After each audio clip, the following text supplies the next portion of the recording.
అసలు ఈ ట్యాంపరింగ్ సంబంధించిన అంశము ఈయన చేసిన మంత్రి కూడా కాదు. ఈయన హోం మంత్రి అయితే పిలిచిన అందం సందం, ఈయన అలాగూ శాఖ అయిన. కాబట్టి నేను ఏమంటున్నా ఏంటంటే నిన్న మాట్లాడి ఎవిడెన్స్తో, డాక్యుమెంటరీ ఎవిడెన్స్తో సహా వచ్చాడు ప్రెస్ కాడికి. ఇవాళ ఏంటి నువ్వు ఆ సైట్ విజిట్ ఏంటి, ఆ గ్లోబల్ టెండర్లు ఎందుకు రద్దు చేశావు, ఉమ్మడి ఆంధ్రప్రదేశ్లో లేనటువంటి సిస్టాన్ని, బీఆర్ఎస్ గవర్నమెంట్లో లేని సిస్టాన్ని ఎందుకు తెచ్చారు మీరు? ఈ సైట్ విజిట్ పెడితే ఎవడోడు వస్తాడో తెలుసుకోవచ్చు.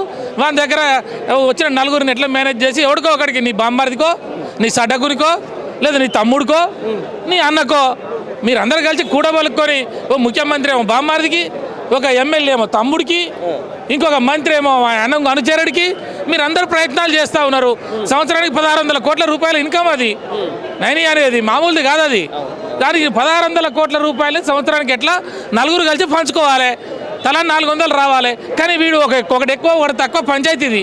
ఆ పంచాయతీలో నిన్ను సిబిఐ నేను మన ఇన్వెస్టిగేషన్కి ఏమని అడుగుతున్నాడు, డాక్యుమెంట్స్ అనేది తెచ్చిండు. నీకు దమ్ముంటే నువ్వు సిబిఐకి ఎందుకు రావు?